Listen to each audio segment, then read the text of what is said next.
একজন SDM officer নাম বর্ণালী সিং একদিন নিজের এক বান্ধবীর বিয়েতে যাচ্ছিলেন। তিনি সাধারণ পোশাকে ছিলেন, কোনো সরকারি গাড়ি বা নিরাপত্তা রক্ষীও সঙ্গে ছিল না।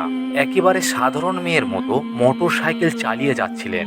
যখন তিনি হাসানাবাদ শহরের কাছে পৌঁছালেন তখন সামনে একটা পুলিশ চেকপোস্ট দেখতে পেলেন।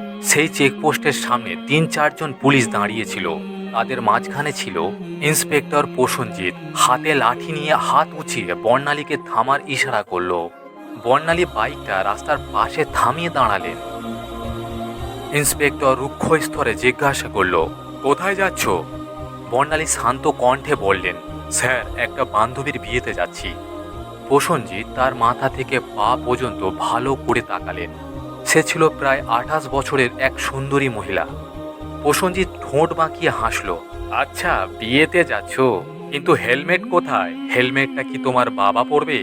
আর এই বাইকটাও অনেক জোরে চালাচ্ছিলে, এখন তোমার চালান কাটা হবে। এই কথা বলে সে চালান বই খুলতে লাগলো। বর্ণালী বুঝতে পারলেন এই লোকটার উদ্দেশ্য মোটেই ভালো নয়। তিনি শান্তভাবে বললেন, স্যার, আমি কোনো আইন ভাঙিনি। ও ম্যাডাম, আমাদের আইন শেখাতে এসো না। এই বলে চেঁচিয়ে উঠল প্রসেনজিৎ। সে পাশে দাঁড়ানো এক কনস্টেবলকে ইশারা করে বলল, একে একটু শিক্ষা দিতে হবে। তখন হঠাৎই রাগান্বিত অবস্থায় প্রসেনজিৎ তার গালে এক চড় মারল। বেশি কথা বলছো, পুলিশ কিছু বললে চুপচাপ মানতে হয়।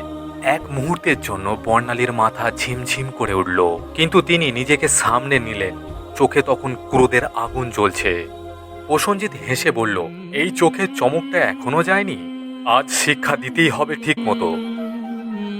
এক কনস্টেবল এগিয়ে এসে বলল, স্যার, একে থানায় নিয়ে চলুন, সেখানে ভালোভাবে শেখানো যাবে কিভাবে পুলিশের সঙ্গে কথা বলতে হয়। আরেকজন বর্ণালীর হাত ধরে টানতে লাগলো। তারপর বর্ণালী হাত ঝটকা দিয়ে ছেড়ে দিয়ে গর্জে উঠলেন, হাত লাগানোর চেষ্টা করো না, না হলে ফল ভালো হবে না। এতে প্রসেনজিৎ আরো ক্ষিপ্ত হয়ে উঠল। সে আরেক কনস্টেবলকে বলল, দেখো দেখো এর সাহস। ওই কনস্টেবল বর্ণালীর চুল ধরে টানতে লাগলো। বর্ণালীর মাথা কেঁপে উঠলেন, কিন্তু এখনো নিজের পরিচয় প্রকাশ করলেন না। তিনি দেখতে চাইছেন এই মানুষগুলো কতটা নিচে নামতে পারে। একজন পুলিশ বর্ণালীর বাইকে লাঠি মেরে বলল, বেশি সাধু সাজছ, এখন তোমার খেলনা বানিয়ে খেলবো। বর্ণালী বুঝলেন তাদের উদ্দেশ্য নোংরা, কিন্তু শান্ত রইলেন। তিনি দেখতে চাইলেন এক সাধারণ নাগরিকের প্রতি পুলিশ কতটা অত্যাচার করতে পারে। প্রসেনজিৎ এখন তাকে থানায় নিয়ে গেল। ভিতরে ঢুকে চেঁচিয়ে উঠলেন, এই কেসটা লেখো, স্পিড ব্রেক, হেলমেট নাই, যা খুশি লেখো, এদের শিক্ষা দিতে হবে। বর্ণালী সব শুনছিলেন, কিন্তু চুপচাপ নীরব হয়ে রইলেন। প্রসেনজিৎ টেবিলে পেন ঘুরিয়ে বলল, নাম কি তোর? কোথায় থাকো? কার মেয়ে? বর্ণালী চুপ হয়ে রইলেন। প্রসেনজিৎ রেগে টেবিলে হাত মেরে বলল, নাম বলছো না কেন? বর্ণালী শান্ত গলায় বললেন, জি, সুমিতা শর্মা। প্রসেনজিৎ হেসে উঠল, বেশ চালাক তো, বেশি বুদ্ধি খাটালে বিপদে পড়বে। তারপর তাকে এক দুর্গন্ধযুক্ত হাওয়ালাতে ছুঁড়ে ফেলা হলো। সেখানে আগে থেকেই দুজন নারী বন্দী ছিল। তারা জিজ্ঞাসা করলো, বোন, তুমি কি অপরাধ করেছো? বর্ণালী হালকা হাসলেন, কিছু বললেন না। এইদিকে প্রসেনজিৎ একটা ভুয়ো রিপোর্ট বানাতে শুরু করলো। চুরি, ব্ল্যাকমেলিং এর মামলা গেঁথে দিল। এক কনস্টেবল অবাক হয়ে জিজ্ঞাসা করলো, স্যার, কোনো প্রমাণ নেই তো? প্রসেনজিৎ হেসে বলল, এই থানায় কোনো প্রমাণ আনা হয় না, বানানো হয়। এমনই সময় হঠাৎ দরজায় গর্জে উঠল এক কড়া কণ্ঠস্বর। সবাই ঘুরে তাকালো। দরজায় দাঁড়িয়ে আছেন সিনিয়র ইন্সপেক্টর সঞ্জয় বর্মা। তিনি ভিতরে এসে বললেন, এখানে কি হচ্ছে? প্রসেনজিৎ বলল, কিছু নয় স্যার, এক রাস্তায় দাঁড়ানো মহিলাকে শিক্ষা দিচ্ছি। সঞ্জয় সন্দেহ করলেন, বর্ণালীর মুখে দৃঢ়তা আর ভাবভঙ্গি দেখে সাধারণ মেয়ের মতো নয়। তিনি জিজ্ঞাসা করলেন, তোমার নাম কি? বর্ণালী তখনও কিছু বলল না, নীরব থাকলেন। সঞ্জয় বললেন, একে আলাদা কক্ষে রাখো, আমি এটা নিজে দেখব। তার নির্দেশে বর্ণালীকে এক অন্ধকার সেলে নিয়ে যাওয়া হলো। চারিদিকে পচা গন্ধ, একপাশে ভাঙা টেবিল আর জং ধরা লোহার রড। তিনি এইসব দেখে তাকিয়ে তাকিয়ে ভাবছিলেন, এই হলো সিস্টেম যেটা জনগণকে রক্ষা করার কথা। ঠিক তখনই বাইরে থেকে এক কনস্টেবল দৌড়ে এসে বলল, স্যার, বাইরে একটা সরকারি গাড়ি এসেছে। প্রসেনজিৎ বাইরে বেরিয়ে গেল। গাড়ির ভিতরে উঁকি দিয়ে স্তব্ধ। দৌড়ে ফিরে এসে বলল, স্যার, কমিশনার সাহেব এসেছেন। থানায় তখন সবার মুখ ফ্যাক আসে। কমিশনার গভীর গলায় জিজ্ঞাসা করলেন, ইন্সপেক্টর প্রসেনজিৎ, এখানে কি নাটক চলছে? প্রসেনজিৎ তোতলাতে লাগলো, নাথিং স্যার, ছোট একটা কেস। কমিশনার ফাইল তুলে পড়লেন, মুখ গম্ভীর হয়ে গেল। তারপর বললেন, এই মহিলা কে? তারপর প্রসেনজিৎ বলল, 420 আর প্রতারণার কেসে ধরা পড়েছে স্যার। কমিশনার জিজ্ঞাসা করল, কোনো প্রমাণ আছে? চুপ নীরব থাকলেন প্রসেনজিৎ। তিনি প্রথমবার মহিলার দিকে তাকিয়ে বললেন, তোমার নাম কি?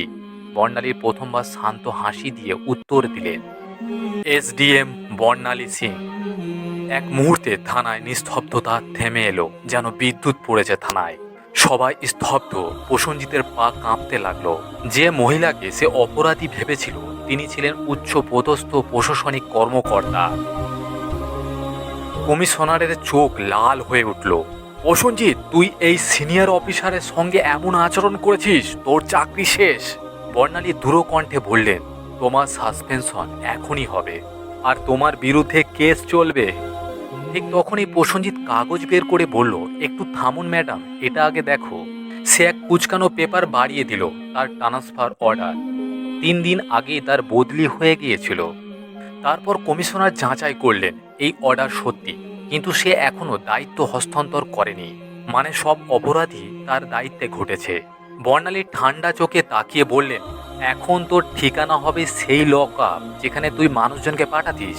কমিশনার তখন বললেন, এবার গ্রেপ্তার করো।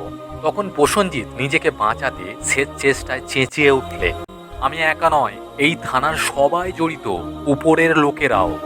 এই কথা শুনে সবাই চুপ। এটা শুনে সবার মুখ শুকিয়ে গেল। বর্ণালী তখন বললেন, এই থানাটা পরিষ্কার করতে হবে একে একে সবাইকে। কমিশনার মাথা নাড়লেন, হ্যাঁ ম্যাডাম, এখন সবার হিসাব হবে।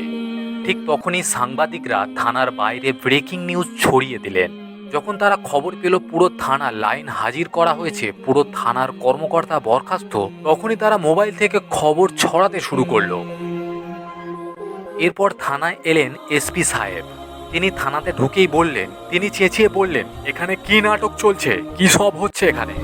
বর্ণালী সরাসরি তার দিকে তাকিয়ে বলল, তুমি কি ভাবো তুমি বেঁচে যাবে? তিনি একটা ফাইল তার হাতে দিলেন। ওই ফাইলটা ছিল এসপি সাহেবের সব অপরাধের প্রমাণ। কমিশনার গর্জে উঠলেন, সবাইকে গ্রেপ্তার করো।